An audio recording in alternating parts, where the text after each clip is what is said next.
So welcome everybody to this afternoon's webinar, Diversifying Your Market with Institutional Sales.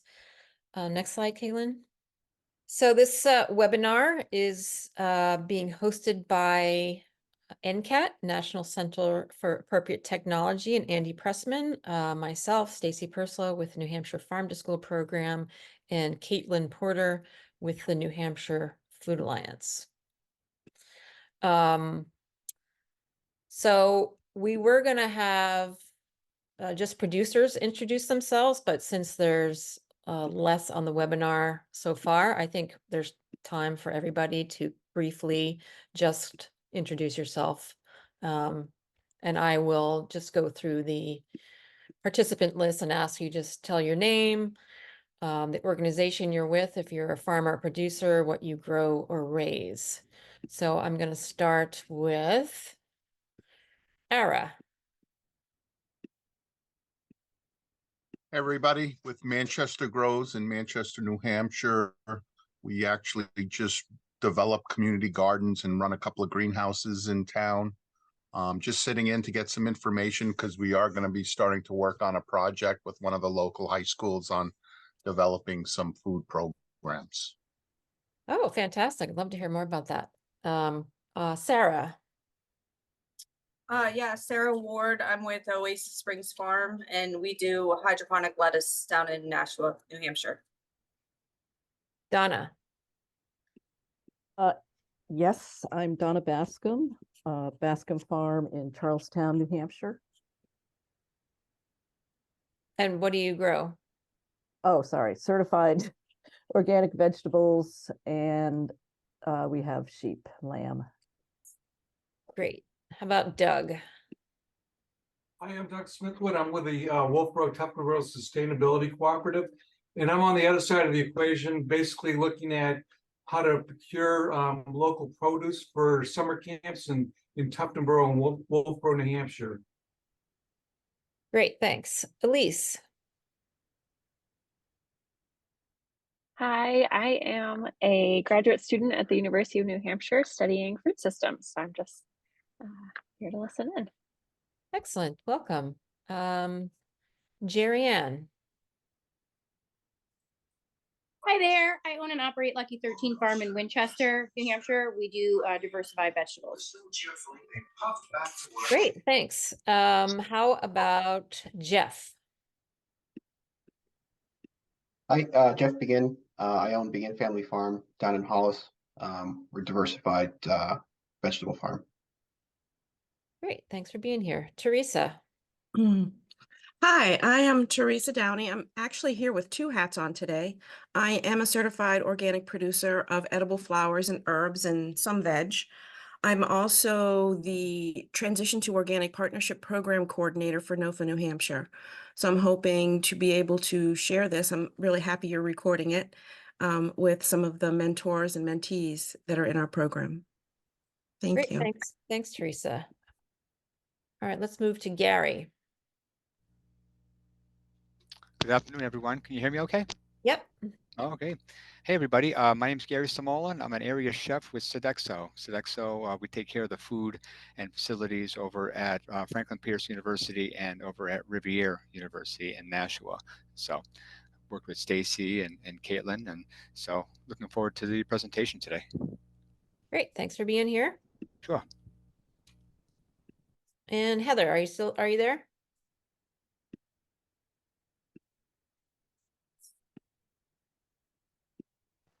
Sorry, I had it on mute. I didn't even realize. It's okay. So I'm Heather Cornock, New Hampshire Department of Corrections. I'm the food service manager, so I do all the ordering for the 2,000 residents that we have in our facilities. Excellent, thank you. So I'm just going to pass it off to Andy for the next slide. Yeah, thank you, Stacy, and hi, everyone. I'm Andy Pressman, and I work with the National Center for Appropriate Technology, which is a national... Next slide, Caitlin, sorry, there we go. Yeah, national nonprofit organization that focuses on projects that support small-scale, local, and sustainable solutions within energy and agriculture, and also the space in between of farm energy. And my family and I also operate a small diversified farm in Jaffrey. And I'm going to kick things off today with just a couple questions that we're going to hopefully get the wheels turning for the rest of the presentation and discussion today, as well as the in-person training happening in January. These questions are primarily designed for producers, but you can adapt them as needed based on your business and needs as well. But I'll go ahead and go through these questions, and maybe we'll take about 20 seconds for you to think about it, possibly write down any thoughts that come to mind. And starting off, just really understanding what your goals are as related to institutional markets. And so the question is, do institutional markets align with your family and agriculture business goals? So really what I'm wondering here is, what are you managing towards, and what role do institutional markets have within your holistic goal or goals for your family as well as your farm business? Take about 20 seconds here just to have you write down any thoughts that come to mind. All right, moving to the next question here. Do you know if your current agriculture enterprises are profitable, and how institutional sales will impact the business? And so institutional markets tend not to be for new and beginning farmers. They require really good record keeping and business management, which leads into the question of knowing if your current markets and enterprises are profitable, and how mapping out can help in understanding the impact institutional markets can have on your business. All right, and the next question is, what is currently holding you back from accessing institutional markets? And one way that I like to think about this is there's lots of issues happening within an operation that still allow producers to operate and sell within their market channels while they're addressing all these issues. But there also tends to be one weak link that's really holding back an operation. And until that issue is addressed, it's really hard to move forward and manage towards your goals. So again, what is currently holding you back from accessing institutional markets? All right, and sort of a follow-up to that question, what will you need to be successful in selling to institutional markets? So thinking here, in order to access these markets, will you need infrastructure? Are you looking for opportunities for fair wages for employees? Perhaps institutional markets can help you with cash flow more on a calendar basis. Perhaps you're looking for more balance within other direct-to-consumer or wholesale markets. But again, what will you need to be successful in selling to institutional markets? All right, well, hopefully those questions start to get the wheels turning into what we're going to dive into today in January, and also just an opportunity to start thinking about questions you may have in accessing institutional sales. And I will turn it back to you, Stacy. Thanks, Andy. Next slide, Caitlin. So I'm going to talk a little bit about the institutional market opportunities in New Hampshire and New England. So the data that you're looking here was compiled by Farm to Institution New England, and they have a website where there are also all kinds of other reports about the institutional market if you wanted further information. So this is just a kind of a snapshot of the institutions, the amount of institutions and kinds of institutions in New Hampshire, and then looking at some actual local purchasing data. So the chart on the left is the number and kind of institutions in each state in New England. So New Hampshire has over 1,400 various institutions ranging from K through 12 public schools, private schools, early childcare, colleges and universities, hospitals, jails, and prisons. But New England total, there's 21,622. So there's a lot of institutions that are feeding a lot of people. And the graphic on the right is just a New Hampshire profile. It is a few years old. So farm to school 77% of school districts offer farm to school activities and are doing some local purchasing. I will say that particular data point is only based on schools who answered a survey, and not all schools did. So it's not really reflective of the entire state in schools, only those who answered a USDA farm to school survey. Farm to college, 36% of them in New Hampshire have some kind of garden or farm. They average 13% of their school food budget on local purchases. Healthcare, they average 13% of their food budget to buy local food. 7 facilities reported purchasing, but we have 14. We have 32 in the state, so only 7 reported on that. So you can kind of get a sense that there is some local food purchasing happening in the state by institutions. Donna wants to know if it includes nursing homes. No, it's just hospitals, and that I think we're doing this. I don't know that Fine has reached into the nursing home world with their data. Doesn't mean that they can't or don't. We just don't have the data. Next slide, Caitlin. So here's some more data about what institutions are purchasing in New England. So K through 12 public schools, apples #1. It's the same for New Hampshire schools. Apples #1. We grow a lot of apples in New England, and they're pretty easy to come by.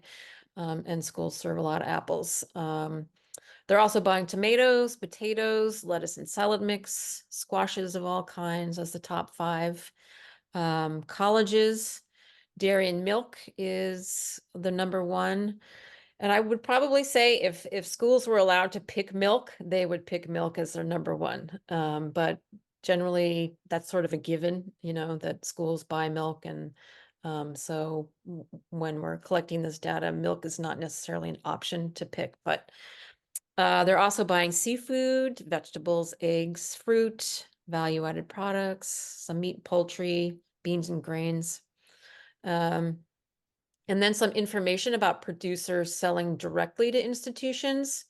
As you can see, there's 40% of producers are selling, vegetable producers are selling to institutions, fruit, meat and poultry, value-added, and then some other non-edible farm products. I'm not really sure what that is. Nursery items and milk and dairy.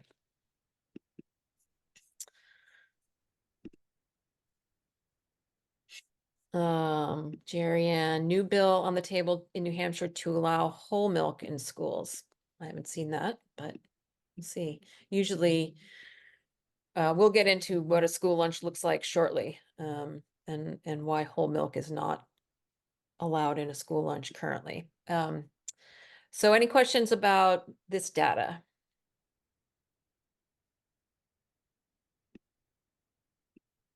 All right, I'm going to turn it back to Andy.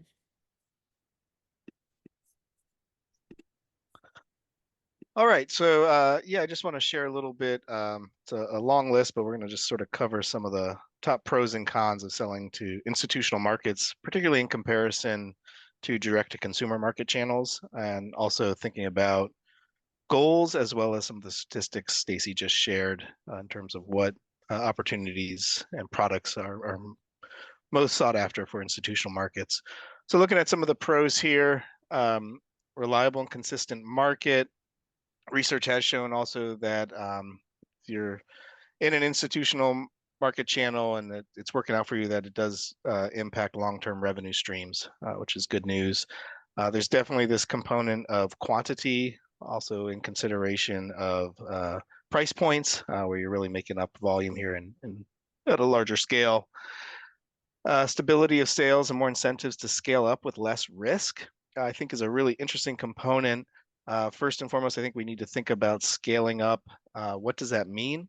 And it doesn't always refer to acreage, but it could mean herd size, number of markets, as well as just being more efficient within current systems.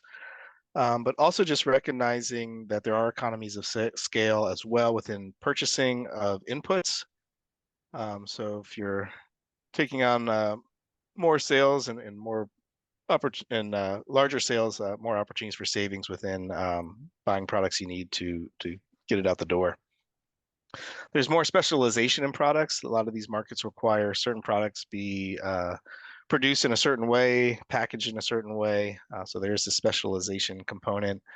And something I think we're going to dive into here in today's discussion, though, is also this values-based opportunity within the supply chain, where some of the values on the ground level of the producers are represented throughout the supply chain. Reduction in marketing and customer interaction. I think this can sort of go back to goals and traits, and whether or not as a producer, if you're not a people person, you probably shouldn't be selling at farmers market, but this offers an opportunity to focusing on distribution and delivery, but not really having all these interactions as direct-to-consumer channels have. And also more product, particularly within New Hampshire, easier to move within rural areas. And then just looking at some of the cons here is first and foremost just recognizing the seasonality of products, particularly within school sales, and understanding for produce, bulk of the harvest is in the summer months when school's not in session. So how do you coordinate your farm plan and crop plan with the schedule of the institutions? Menus can be inflexible and change frequently. As I mentioned also earlier, the lower price points, which could impact quantity, but also you got to think about in terms of your sales and cash flow, and what you really need to make. Your ability to produce a more consistent quantity, which is really critical here, is making sure that consistency is there within the product throughout the sales. These markets tend to require more insurance or certifications, which also has a cost-related aspect as well. Talk a little bit more today about delivery and distribution, some of the logistics that go into that, and whether or not they meet your needs. And risk of less accounts and lack of diversity in your markets.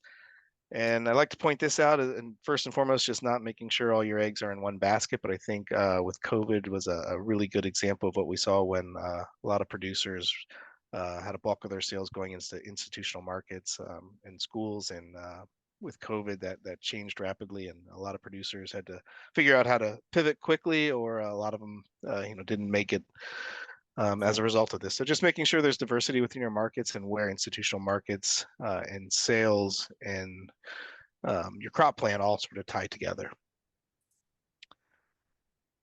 All right, next slide, Caitlin. And as I mentioned too, just understanding the seasonality impacts within selling to institutions and schools. So this sort of lays out, comparing some of these institutions based on when they operate, how many meals per day, and with a few of them, there's this added component of price per meal or per day, per student or per person in the prison system, which I think is really interesting. But again, just acknowledging how do these markets fit into your goals and what you're trying to manage towards within production and all that else is happening in your lives, as well as other markets as well. All right, back to you, Stacy. Thanks, Andy. So I'm going to talk a little bit about federally funded meal programs, which show up in K through 12 public schools, child care programs, and some healthcare situations.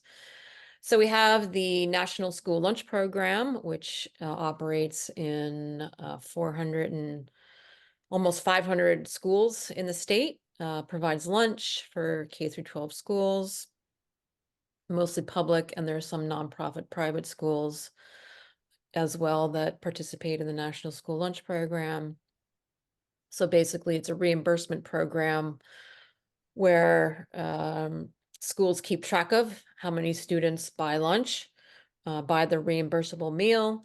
Is it a free lunch, a reduced paid meal? Is it a full paid meal? And they submit all that data every month to the New Hampshire Department of Education, and they get money back. The Fresh Fruit and Vegetable Program is another federally funded meal program. It's available in eligible elementary schools. So elementary schools in the state that have the higher rates of free and reduced, so mostly lower income communities, it's an extra program, so they get an extra serving of fruit or vegetable during the school day. It's not something that's served during breakfast or lunch, but it's this extra thing. So kids get to try different kinds of fruits and vegetables is really the goal of the program, to educate kids about all the different kinds of fruits and vegetables. So, and it can be local vegetables, but sometimes it's, things that they might not be normally buying for a school lunch program, but they could for this program. School breakfast program. Not all schools in the state participate in a school breakfast program. The school day really wasn't built with school breakfast in mind, so it's hard to implement school breakfast because it's not something that kids go to the cafeteria and have. So we have a lot of schools in the state who don't offer breakfast, but it's an option. And it's usually not like a hot meal. It's usually yogurt or a fruit cup or cheese or, hard-boiled eggs, something like that. It's a pretty simple thing. The Child and Adult Care Food Program, commonly referred to as CACFP, so that operates in like Head Start programs and other child care programs that want to participate. Some child care programs don't participate in that. So it's a reimbursable meal program. You also might find it at senior meal sites. I'm not sure if county nursing homes have it. I'm not sure about that, but they might. So again, they get federal dollars to serve food. They report to the state on the meals served, and then they get money to support their meal programs. And the summer food service program, which is available to kids 18 and younger, basically get a free summer meal. Schools don't usually run this program. It's usually run by other organizations like community action programs. The New Hampshire Food Bank operates some summer meal sites around the state, but that's another opportunity. However, usually, again, that meal is not usually a hot meal. It's usually like a bag lunch. So think of a sandwich or a salad. There could be a side of a fruit or vegetable. So it's something that they can put in a, brown bag lunch. Next slide. So this is what the National School Lunch Program looks like. The required components that make up a reimbursable school meal that a school has to serve, whether the kid eats it or not, is sometimes hard to see some of that food go to waste, but they have to serve it. It's based on dietary guidelines for Americans, like what does a healthy meal look like? So that has to have fruit, vegetable, a grain or bread, and it has to be a whole grain, or the bread has to be 51% whole grain. It has to have a meat or a meat alternate and milk. There are also calorie guidelines for how many a range of calories based on the age of the student. There's also sodium guidelines for that meal. So thinking about the obesity problem in the country, heart disease in the country. So trying to educate kids about what a healthy meal looks like so they aren't obese and they don't have heart disease when they get older, kind of things. But schools don't have a lot of money to put these meals together. Average school lunch cost breakdown. So the Epping School District, and hopefully the school food service director from Epping will be on shortly as part of the panel. So their school lunch costs $3.50. So of that $3.51, they have $1.61 to spend on food for that meal. $1.58 goes towards the cafeteria staff labor, and then 31 cents for other things like, contractual services or forks or cleaning supplies, things like that. So they don't have a lot of money to put a meal together. But you can see this is various school meals, reimbursable school meals. And the whole milk has been an issue with school lunch because there's also a limit on the amount of saturated fat that can be in a school lunch. So whole milk has more saturated fat than low-fat milk, as also has more calories than low-fat milk. So there are those nutrition guidelines that a school meal has to meet. And if adding whole milk makes it come out of compliance, that could be an issue. So I don't know if that whole milk will pass or not. I joined a little while ago, Stacy. If you have any questions about that specifically, I'm here. Okay, great. Well, we'll save it for the panel unless somebody has a question. Sounds good. So Donna wants to know who determines the school food budget. Maybe you can ask that. Or you can Right now? answer that. Yeah. Generally, it's like any other food service budget. We break it down very similar to the way it is here. You have a food cost, labor cost. It's a little different than commercial. Maybe it's closer to 40% instead of low 20s, just because of everything we got specific to schools. It's not, you don't have to deal with the restaurant. A lot of the nutritional guidelines you were talking about, they're coming for added sugar next. So there's a little more awareness of that, but we're also so heavily subsidized that generally you start with what your expected sales are going to be and kind of work backwards. So that's how that budgeting comes together. Great, thank you. Next slide, Caitlin.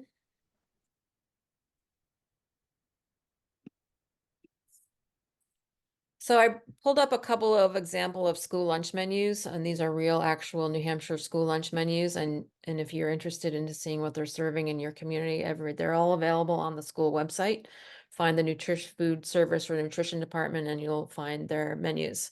So this is from October, as you can see with the ghosts and pumpkins, and where you might see your farm product in a school lunch menu. So this particular menu has salad and fresh fruit on it every day.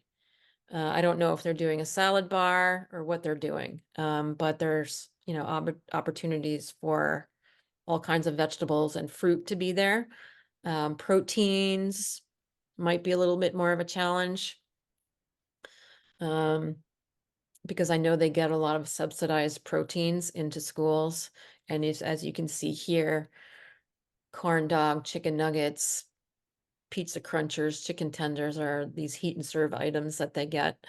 I do see a burger, so there might be a chance for a local ground beef there.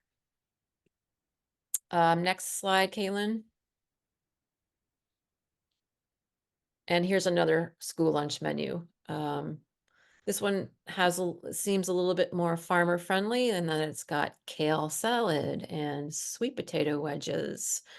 Fresh fruit and veggie bar. Again, every day there's a fresh fruit and veggie bar. So who knows, all kinds of things could end up on that.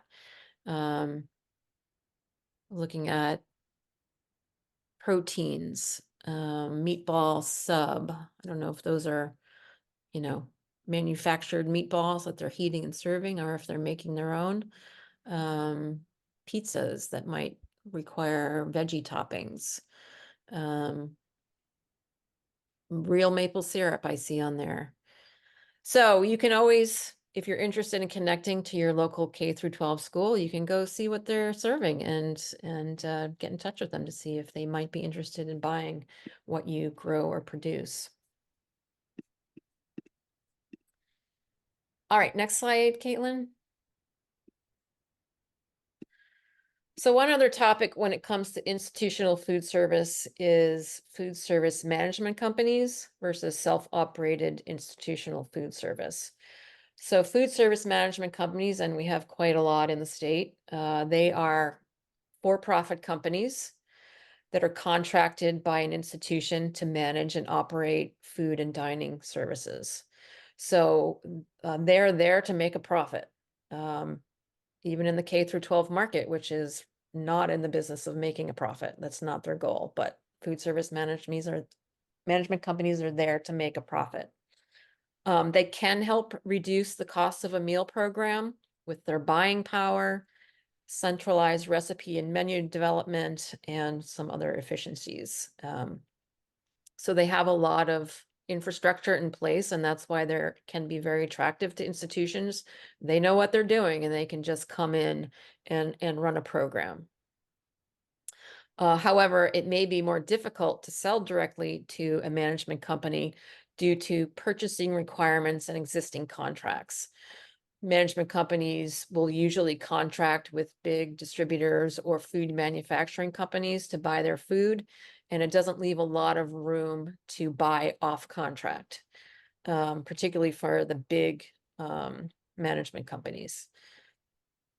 We do have quite a number of food service management companies in the state, including Sodexo, Chartwells, and the Compass Group, Cafe Services, which is based in Manchester, the Abbey Group, which is based in Vermont, Genuine Foods, which is a new one to the state, and there's a couple more, but these are the ones that are most represented in the state. So a self-operated food service, institutional food service, manages its own food and dining services. They have full control over their menus, usually have more flexibility about who they purchase from because they're not involved in these big contracts with distributors or food manufacturers. They may participate in a buying group. I know in New Hampshire, there is the New Hampshire School Buying Group, which is really big. They have a website if you want to go to it. So they're trying to leverage their purchasing power to get better prices. However, it's usually not about fruits and vegetables, but it's about other things like ketchup and ranch dressing and things like that. Healthcare usually participates in group purchasing organizations, which is generally a third party. So they belong to group purchasing organizations, again, to leverage buying power and get better pricing on food. So those are some of the differences. Any questions on any of that?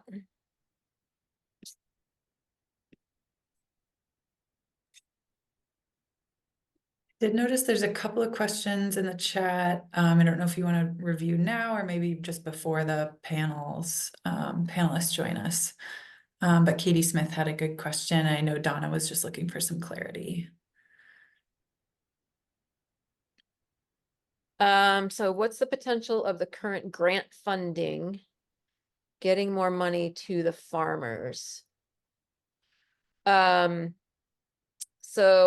I'm not sure, Katie, which grant funding you're talking about, whether it's the cooperative agreement funds or something else. So the state currently has cooperative agreement funds for eligible K through 12 schools. Not all the schools are accepting the money, but some schools are, so they are going to have some money to go out and buy local food with. But the money that they're not accepting, Caitlin, myself, and the Department of Ag are going to be looking at bulk purchasing of food. That's going to get distributed through the Commodity Foods Office in Concord. So that's, I don't know, Katie, if you had other grant funding you were asking about. Could also touch on the cooperative agreement the state has with the food bank. Yeah, so the New Hampshire Food Bank also has these cooperative agreement funds, federal funds that have come into the state, and the food bank has 900, I don't know how much money they have, 900,000 or something. And so they have a coordinator that's been going around the state talking to producers and food pantries that get money to buy local food. So there's that money available. So if you haven't been contacted by the New Hampshire Food Bank about it, you're welcome to reach out to them.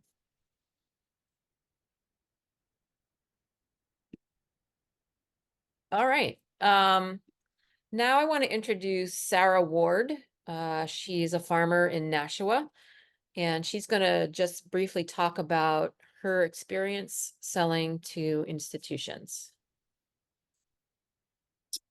Thanks, Stacy. Yeah, when she asked me to talk, I was like, I'm more than welcome to share my experience, although I feel like I'm still learning in the whole process. We've been growing greens. We just celebrated 6 years last July for our hydroponic greens. We do year-round growing. So in the past, we've sold to some schools. We've sold to Bedford, currently selling to the Nashua School District. The amount is usually set in advance. We've done salad mix before, and also large leaf lettuce is what we're currently focusing on right now. And so it's up to the schools on how much they want to get. And then we know that ahead of time. We do like a consistent harvest every week, so we know what we can grow for the schools, and that helps us in the planning. And then every week we just harvest it and we deliver to them, and then we send an invoice afterwards. So that setup has been pretty good for us, and has worked out pretty good. Some of the positives for us is that we can handle large, consistent orders the way that we grow, so that's great for us. Of course, I love the community connection and being able to share with students that they're getting food right from their community. My kids go to Nashua, so I love that part of it. And I know that when I've talked to the school staff too, like they love our products because it's super clean, super fresh, guaranteed to last at least 2 weeks or more. We're also helping them to save on food waste because they can use everything that they get when we deliver it. And it helps to save with like labor time too, because all the schools I've talked to are hurting for labor and staff, and the more that they can buy stuff that they can just use helps them a lot too. Some of the challenges that we've had is, of course, introductions to places. You know, I don't know of any great ways to just kind of connect with everybody. So we've just been like just randomly sending emails to people and, you know, trying to connect with people at conferences or, you know, through the community. And a lot of times we don't get answers back. So we'll send like 10 emails out and we'll get maybe one back. And it might take like 6 months to a year to get something started. So that's been a little bit frustrating.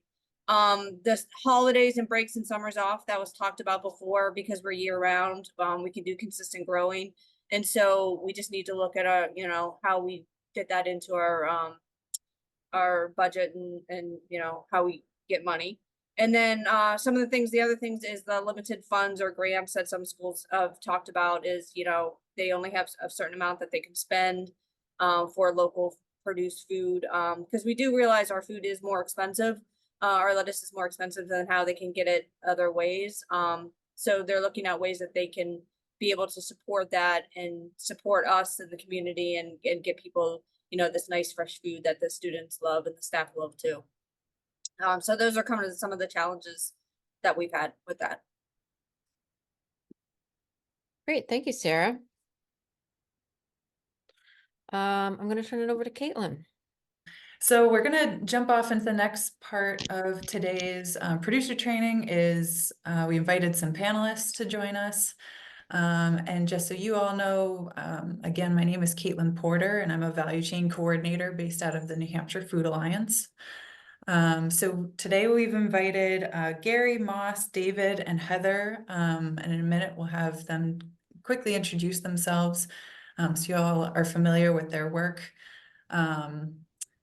And we are going to be, you know, fitting a number of questions in, but just want to invite any of the producers as questions come up for these guest speakers, feel free to put them in the chat. We'll also be trying to carve a few minutes of time at the end for you to directly ask questions. So, but feel free to put them in the chat to kind of remind us to carve out time for those direct questions for them. So if we could kick off just a quick round of introductions with our 4 panelists. If you could introduce yourself with your name and kind of the role that you have of purchasing and sourcing food at your organization. And if, you know, if this applies to you, maybe let us know if you're self-operated, like we just reviewed, Stacy just reviewed, or a part of a food service management company. So maybe we'll just go in the order of Gary, Moss, David, and Heather, and we'll do our first round of intros. Okay, well, good afternoon again, everyone. My name is Gary Samolan. I'm an area chef working for Sodexo. I work in the higher ed sector. So as I mentioned before, excuse me, I oversee and I support the chefs over at the food service program over at Riviera University in Nashua and Franklin Pierce in Ringe. I also have a greater area than that dips into Massachusetts, and I travel actually throughout New England. But in any case, that's what I do with Sodexo, and you know, one of our top initiatives at Sodexo is to it really is to support the local community and to really focus on sustainability and local procurement. And so, thus, Stacy and I have known each other for quite a while, as far as sometimes even just trying to get vendors to, you know, to distribution, try to connect them with, you know, with institutional or other, you know, food service operations and everything. And so, anyway, glad to be here and look forward to speaking with everybody about, you know, how we can sell more food in New Hampshire. Thank you, Gary. We'll go with Moss. All right. Hi, everybody. So my name is Moss Crutchfield. I'm an executive chef. I'm the director for Epping School Food Service. We are independently operated. So all decisions are made here within the district. Myself and the business administrator work together. I am a member of the New Hampshire Buying Group that she mentioned. I think there's a way to submit items through thebuyinggroup.com, I believe is the link, but yeah, there's a whole lot of rules about procurement and that sort of thing. And we do, it's like herding cats sometimes. So the 53 members, we are all making our own purchasing decisions. So I definitely feel the pain on some of those points you were talking about earlier, especially introductions and onboarding and things like that. I'm one of the smaller districts. We probably have about 850, 900 students that we serve daily. 2 schools. I worked in restaurants in the commercial area for about 25 years. For the last 12 years, I've been in school food service, K-12. The first 10 of those, I was in Florida. So I'm relatively new to the New Hampshire market. I'm really excited to see this network of connections. Florida has a much different growing season and slightly different logistics. So I'm really curious to see what sort of struggles you're having, and maybe hopefully we can get through and over those. So yeah. Awesome. Thank you. And David, go next. Hi, everyone. I am David Paisnick. I work at Food Connects in Brattleboro. We're a nonprofit food hub, and we sell regional products. So anything that's produced in or around New England for the most part, with a strong focus on New Hampshire, Vermont, and Western Massachusetts, which is also our service area.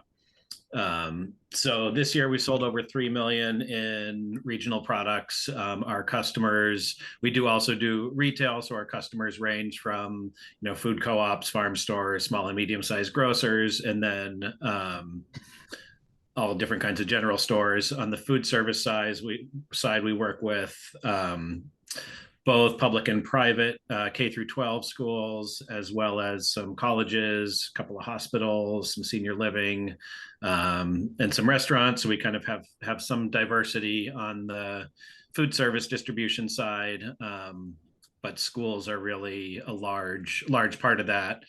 And on our sales team, we have a couple of dedicated institutional sales reps who are kind of well-versed in all of the farm to school incentives or local food incentives in New Hampshire, Vermont, and Massachusetts. And we kind of have a good core group of products that we find have worked really well with the schools that we work with. And we're always looking to find additional products that, you know, that can meet the needs of the schools and their budgets and fit in with local producers. So just a couple of examples of some of the things that we found that work really well for local producers with our schools, all different kinds of, you know, fruit, namely apples and pears, but some berries and other things too. Ground beef and patties, bulk sausage. For vegetables, we do a lot of lettuce, potatoes, corn, cucumbers, tomatoes, carrots, beets, and then eggs, milk, chicken, cheese, bulk yogurt, fresh bread, fish sticks out of, Boston. So wide variety of things. And currently we work with about 125 different regional producers. Awesome. Thank you, David. And last but not least, we'll have Heather introduce yourself, please. I am Heather Cornock. I am the food service manager for the New Hampshire Department of Corrections. I serve about 2,000 meals 3 times a day. And my average cost is about $375 to $380 per resident to feed them each day. A lot of our challenges come with outside vendors is the state contracts. We have to follow the state contracts being a state agency, so it makes it very difficult for us to reach out to local vendors. I can purchase opportunity buys, but the way the state reads, the laws read, I have to beat that contracted price. So for me to go outside of the contract is very difficult. So. Thank you. Yeah, and yeah, just want to give a big thank you for our panelists for being here today, and just want to say we're going to try to get through a handful of questions. So if we could just maybe keep the answers, unfortunately, probably between a minute or two, so we can just get through some good content for the producers. And I think a goal of this is, we really want to highlight some things that are working well among food hubs and those that are sourcing locally, as well as being real about a lot of the challenges that institutions and producers have to try to make these connections successful. So we'll kind of be highlighting, we've got nice diversity of representation today to kind of highlight those both. So first off, I want to ask both Gary and Moss will have answered this one. Are you, currently sourcing local and regional foods? And maybe tell us just a bit about how it works for you. Are you needing to take extra steps? And if so, why do you choose to take those extra steps to source locally? Maybe we'll start with Gary. Okay. Yeah, I mean, we're currently purchasing things like squashes and potatoes, some carrots and fruit, like we were talking about before. It's I think it really what comes down to is a lot of cases, obviously cost budget. We're running about we're budgeted for about a 387. So I think, with everybody else talking about their plate costs and everything, it's around the same area. This our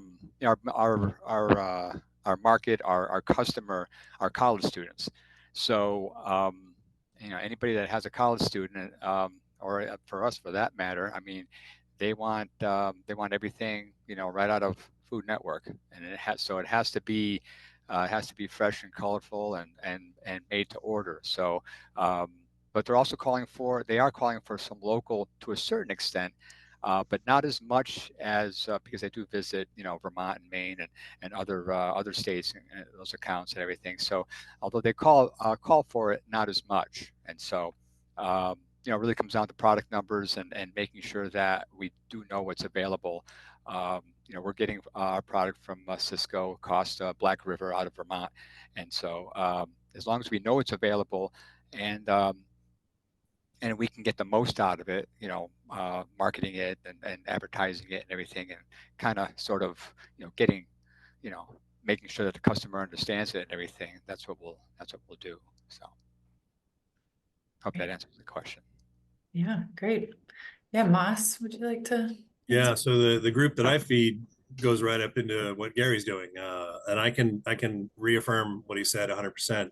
The older students that I've got, they're definitely on that track. They want restaurant quality, they want trend, they want stuff that looks like it was produced in a professional kitchen, all the way down to second graders that want their mac and cheese and chicken tenders. So it's a wide swath. It's this huge cut.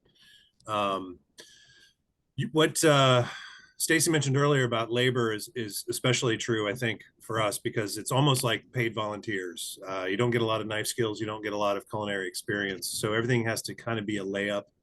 A lot of whole fruits, a lot of whole vegetables that we'll pre-portion for the younger set. I do have some utility when it comes to prepared dishes, like taking ground beef or the sausage that was mentioned earlier, turning that into something else. But generally speaking, that represents a very small portion. It's there as like a lure. The issue that I feel is worth mentioning in this context is distribution. It always comes down to, in any food systems, you're looking at distribution is going to be your biggest bottleneck and pain point. So if I see local foods through distributors that I already use and have contracts with, love to pull from that and see what I can do there.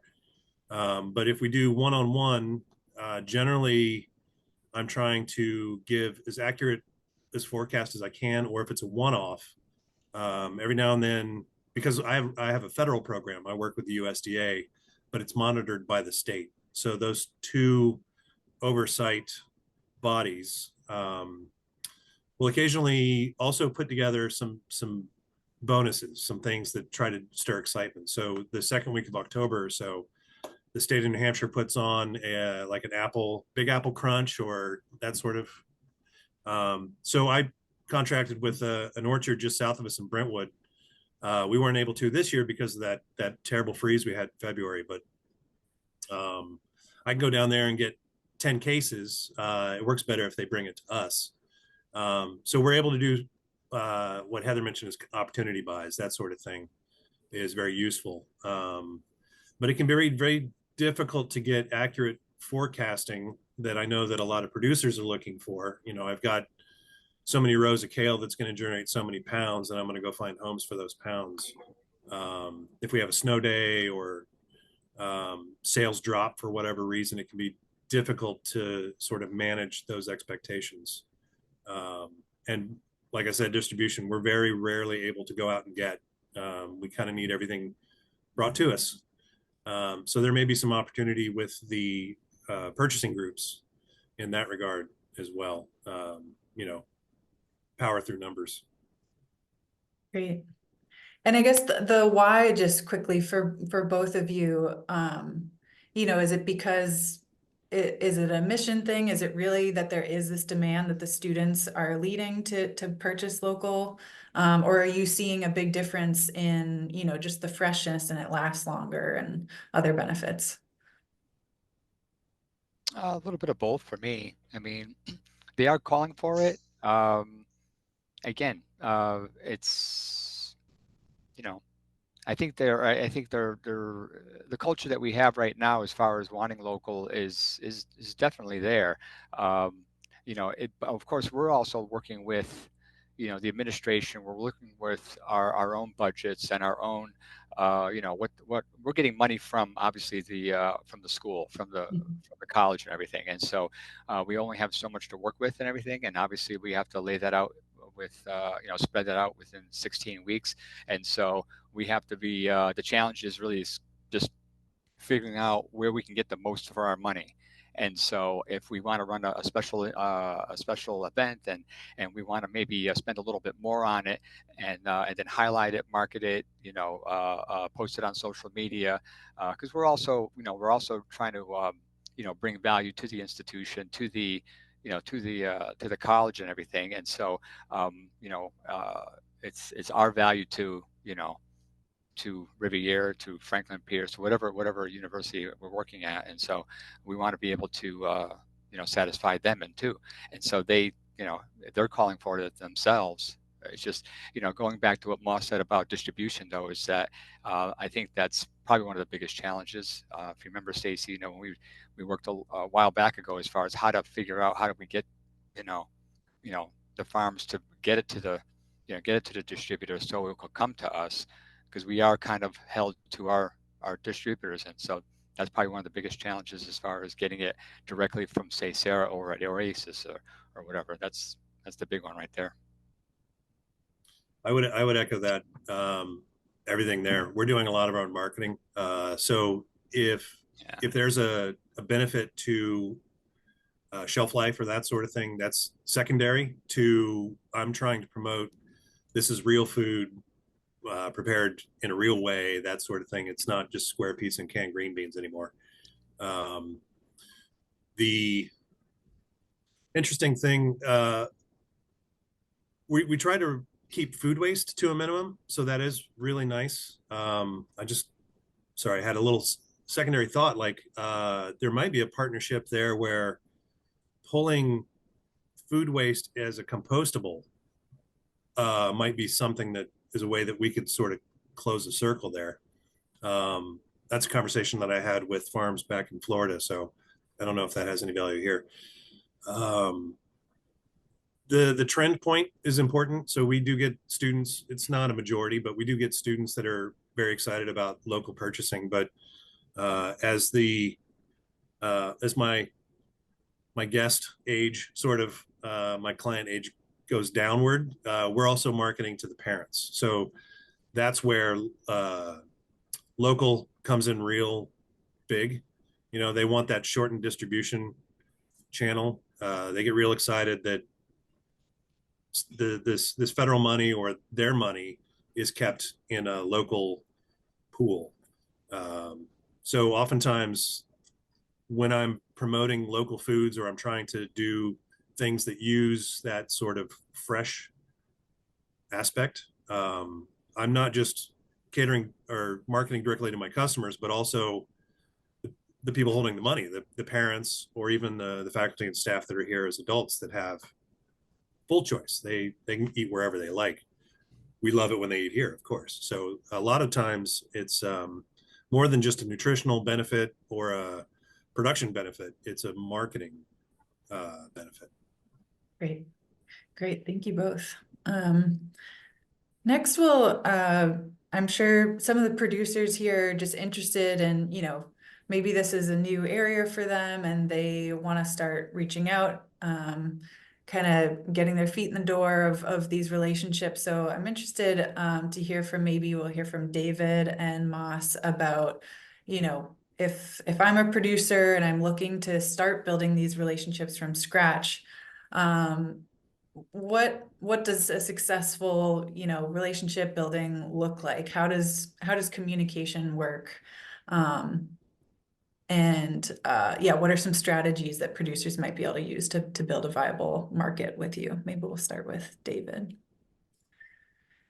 Caitlin, so just one thing to follow up on what Gary and Moss had identified as that kind of distribution gap that is often a challenge. That's why Food Connects exists. It started as a farm to school program, trying to connect local farms with local public schools, and quickly realized that the distribution piece was missing, and that was the challenge they kept running into. And that's why 10 years ago we started the Food Hub as kind of a distribution entity. And so kind of jumping to that kind of communication outreach piece, I'm not going to lie, it can be a challenge. We get multiple vendor inquiries every single day. We probably onboard on average between 2 to 5 new vendors a month. The main way that we like people to reach out to us is by filling out a vendor interest form on our website. Put in as much of the detail as you can that we ask for, and that is definitely the best way to get our attention, to help us determine whether we have a good match for your product in our catalog with our customers. Also, be persistent and friendly with that. Like we don't mind if you reach out repeatedly. Sometimes that's what it takes. The squeaky wheel gets the grease, as they say. And we'll also be honest with you about whether we think we have a good market for your product or not. And that's something that we really exist to help facilitate a stronger regional food system.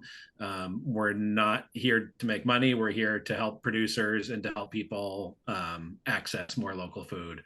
So, basically, talking with us, listening to the feedback that we have, providing as much information as possible, just like really good, clear communication is the best way to move forward and, pursue a business relationship together. Prompt responses, if we ask detailed questions, answer with those details, kind of things that should be pretty basic, but we do get a lot of like sentence fragments that don't answer the questions we ask. And then sometimes that just leads to the end of the conversation before it really goes anywhere. And so the producers that, you know, are taking the initiative to follow up, to provide adequate information, that are, you know, doing the legwork, are the ones that are easiest for us to work with and find success with. So, you know, if you send one email and say like, hey, I've got a farm in northern New Hampshire, I'd love to sell to you, and you don't hear back, we didn't really get much information that makes us say like, oh yeah, they've got what we need. Oh, we don't have enough of that. Or, you know, give us some details, give us some information, tell us why, what's unique about your products. Why do you think that they're a good fit for our markets? Just really, really good, clear communication is the best way to move forward. Awesome. Thank you. Moss? Yeah, agreed. So especially with independent operators like what I do, I think Stacy emailed me twice about this before I actually saw it, and then a third time to get me to sign up for the thing because I didn't read it all. So generally, we're putting out so many fires, we just go wherever it's hottest. And it might be, oh my God, the Great Apple Crunch is coming up. I need to get apples 3 weeks from today. So persistence is definitely the way to go. You might have a little bit of success going through food purchasers, but generally what I've noticed is that a lot of operators feel like, well, my kids are special. You know what I mean? I've got a different labor set. I've got a different equipment set. I've got a different customer pool, that sort of thing. So helping us to connect with other districts where it's working really well. There was the menus that came up.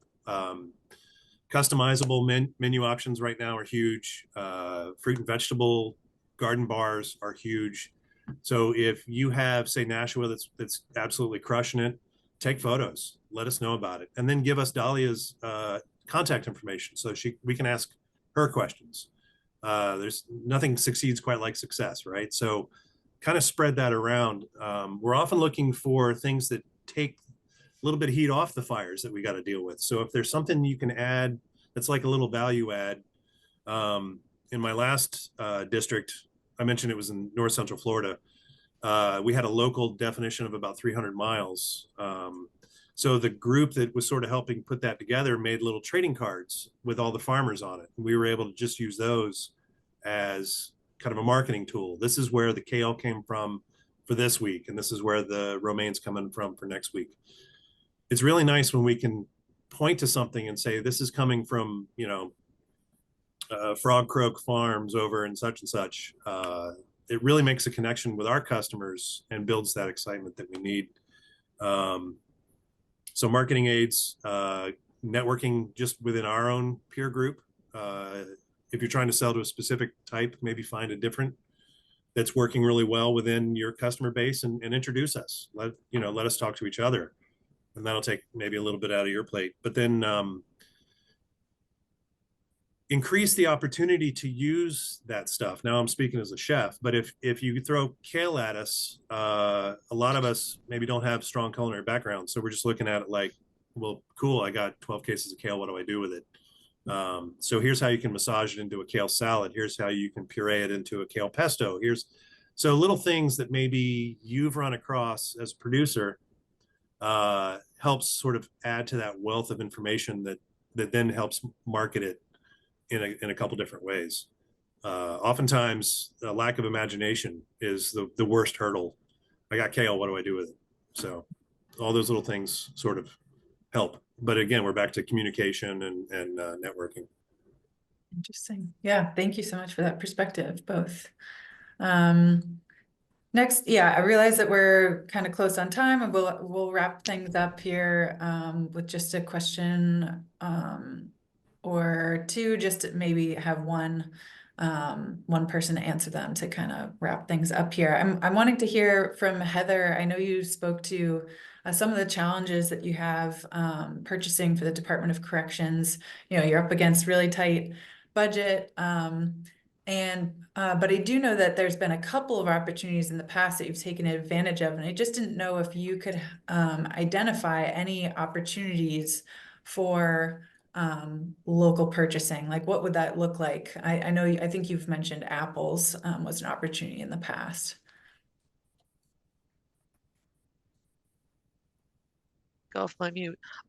So really the only opportunity that I've had to purchase locally is a local apple orchard reaches out to me towards the end of the season with the extra apples. First off, they already have to be a vendor, a state contracted vendor. And I have no problem purchasing. And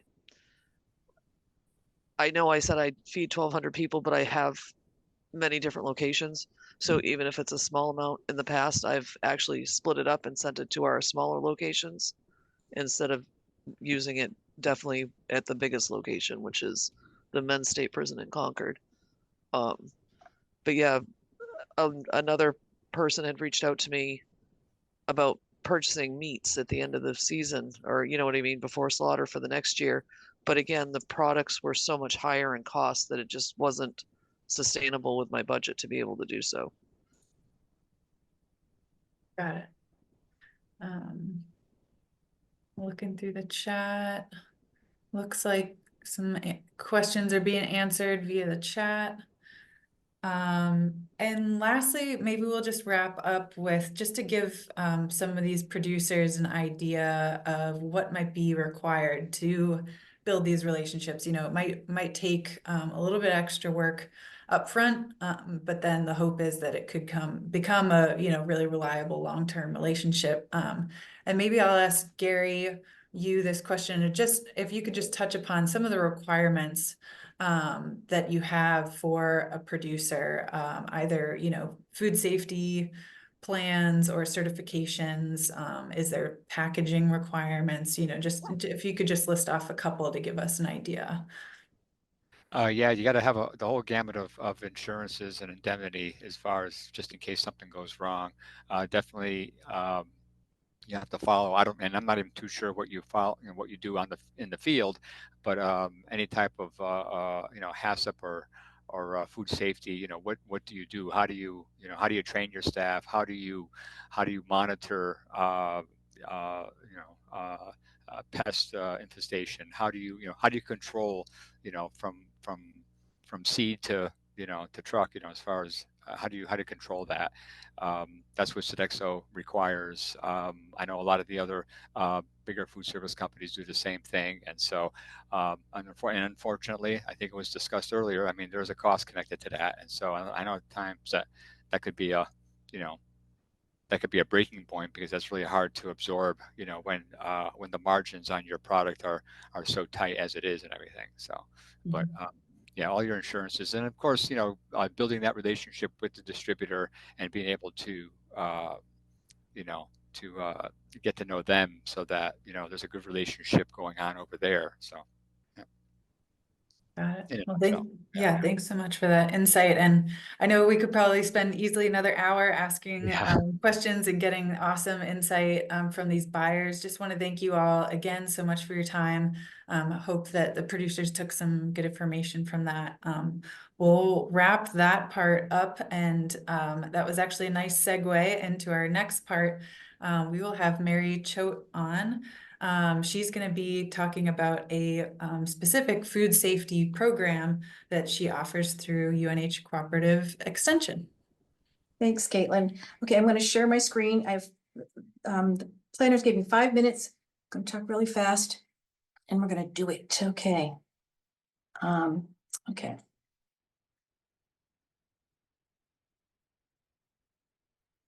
Oop, let me go slideshow. There we go. So are you seeing my screen? Okay, so I'm going to talk to you about the Jumpstart to Farm Food Safety, Produce Farm Food Safety program that I'm working on in New Hampshire with 10 produce farms each year. So we've been doing this for 2 years. This is the final year coming up. I already have 2 farms signed up for this year. And what the goal of this program is, it's at no charge to produce farmers, is to work with an extension specialist to complete all or part of your produce farm food safety plan. And this is also going on in Maine at the same time. So whether you participate in the program or not, there's a resource page that shows you, it's a curated page that goes through the kinds of things you need to be thinking about around food safety on your farm. One thing I just want to make really clear, when you think about farm food safety, a lot of folks are like, what are you talking about? Of course my food is safe. And of course, I'm sure it is. But whether you're buying food from the farm, from a grocery store, from a restaurant, or preparing it at home, there are things you can do that will increase the risk of a foodborne illness, or things you can do that lower the risk. So no one's asking anyone to get to zero risk, because that's impossible with food, but you can definitely do things to reduce the risk. And that's what the Jumpstart program is all about. So a written farm food safety plan, it doesn't have to be written depending on what your buyer requires, but a written one really helps you to manage those food safety risks you have identified on your farm. And the same things you're doing to lower food safety risks also increase the shelf life and the quality of your produce. The same things you do to prevent human pathogens are going to also prevent plant pathogens and spoilage organisms from being present in large amounts. It also increases produce handling efficiency, aids in worker training, and increases the potential for loan and grant approvals, as well as a third-party certification. And it can assist if there ever is a recall. So these are the things we look at as part of the program. And this is what a farm food safety plan would include, talking about how you handle all these different areas. So again, I only have 5 minutes. That's why I'm going so fast. Step 1, if you're interested, I encourage you to sign up for the program. And I'm going to actually put that stuff right in the chat now, if you're interested.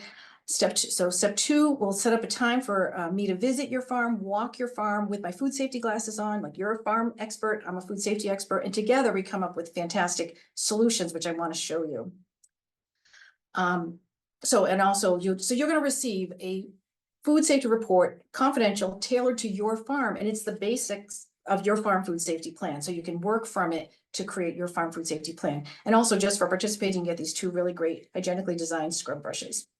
Okay, year 1 results really fast. A couple of farmers, Sue Green in Lancaster is a Jumpstart farmer. She wrote a series of SOPs, standard operating procedures, for how she cleans and sanitizes her wash pack area and items. And she also came up with a wash station cleaning log, which she uses to check off and document that she does these things every day. She's a solo farmer. Why does she bother with all this? Well, the reason is because COVID was a big motivator. If you could be pulled out for a couple of weeks out of your farm, and she can hand this SOP and this cleaning log to someone helping her out, and they can make sure they do things the right way. And if she ever does get employees, the standard operating procedures that she's written up will help. Another thing, low cost, no cost. She has a clean pair of Crocs right inside the wash pack station. So she goes and feeds the chickens. Then she changes out of the chicken boots and into her clean clogs. So she's not bringing chicken poop into the wash pack station. Another farmer, Evelyn, in Littleton, Mount Sacred Heart Garden, which is really a farm. They produce over like 7,000 pounds of food for food pantries in the area. So one of the things we identified there was her packaging. The container she puts the produce in would get open to the dust and debris in the area. And we talked about that might be something to take care of so they don't get so dirty. There's a solution. Very inexpensive, clean cover for her containers. Another thing they didn't have an easy place to wash their hands. So she put together a do-it-yourself hand wash station.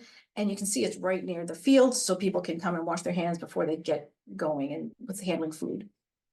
Another thing they did was they changed to a sanitizer that's safe for food contact surfaces. And I have to say, this is the thing that comes up with almost every farm that I've worked with, is that they are not clear. And why would you be? This is not like something you are born with knowing, but the sanitizer you use has to say it's for food contact surfaces. You have to mix it up correctly, and it needs to be EPA registered. But these are the things we go over in detail when we do the farm visit. So again, the whole point is helping farmers be successful with food safety with low cost or no cost tweaks to their farm. And the goal is then to share the success, so other farmers who don't have a chance to go through the program can learn that it doesn't take a lot of money necessarily to decrease the risk on your farm. And that's, again, my contact information. I put you're in New Hampshire, so you're going to go with me. And that is it. How'd I do? Great. Fast. Thank you so much, Mary. And yeah, just Thank know, producers, that this is an excellent resource for you all. We encourage you to apply if you are wanting to kind of take the next step in accessing institutional markets.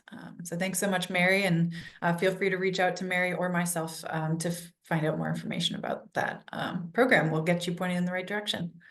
And for the rest of our program today, I'll pass it over to Stacy. So now that we've given you lots of information and trying to remember Andy's questions from the beginning, the next step for us is we want to do more in-depth in-person training to go more in depth on any topic that we talked about today or didn't talk about. So we're trying to, can you bring up the slides again, Caitlin? So we're trying to get a sense of what it is that you all want to learn more about as a producer. And so some of you did respond to a survey that we had sent out to get some preliminary information. Some of you are on this call and some of you are not. But there was interest in learning more about product and volume needs, building relationships with food hubs, pricing, food safety requirements, public school food procurement, building relationships with institutional buyers, selling through food hubs, I think I said. So can you go to the next slide, Caitlin? So right now we have a day reserved January 22nd at the McLean Audubon Center in Concord. The time is up in the air. We have the full day and depends on the content of what we're going to do that day as to when it starts and when it ends. So these are some ideas of topics to cover based on some of the survey results. So learning more about selling to schools, communicating and building relationships with each other, the buyer and the producer, learning more about food service management companies and how to work with them, potentially doing some enterprise analysis. So a lot of what we're doing is based on some materials that were developed by the National Farm to School Network, NCAT, and USDA, focused on the K through 12 market. But we're expanding to broadly the institutional market. But everyone that comes will get a copy of this workbook. There are some really good worksheets in here that we can grow over, like business planning consideration and doing a lot of worksheets. So it could be adapted to other institutions if there was interest there. Hearing from food hubs, not just Food Connects, but we have other food hubs in the state, more panels. So would love to hear more from the producers of what it is you want to learn more about when it comes to the institutional market. We could, talk about distribution, maybe, have a roundtable discussion on that. Purchase agreements, I know we did not touch on, but that is something that scares people. But it's also a way to ensure the farmers can plan so they can grow food that you said you would buy. So it's helpful on the farm end for farm planning, and then it's also helpful for you as a food service person to know that these products will be available for your food service needs, and so that could be part of a conversation in January.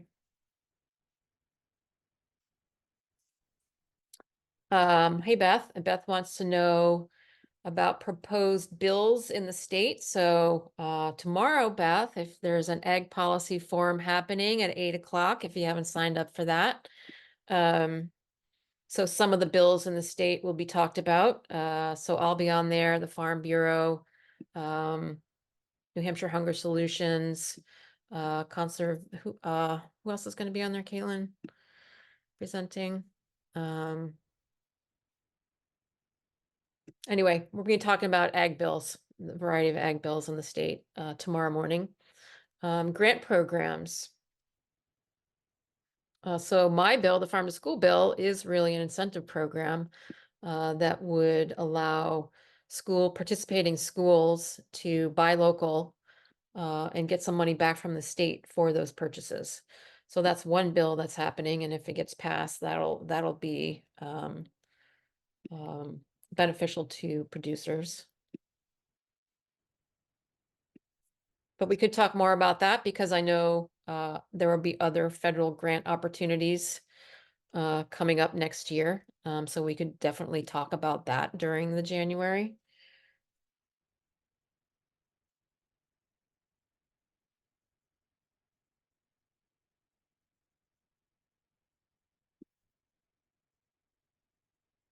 Anything else that comes to mind? And, feel free to contact any of us at a later date if you have ideas about what it is you'd like to have us cover.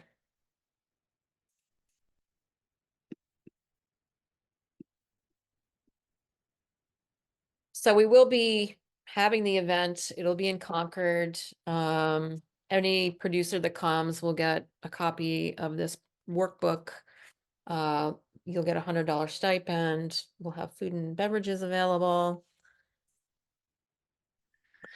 Oh, Teresa wants to know about selling to food hubs. And I think mostly the model is you sell through a food hub, not, not to a food hub, right? Mhm. Yeah. Yeah, but I can certainly put some information together before the January meeting of, what the different food hubs across the state might require to work with them. That'd be great.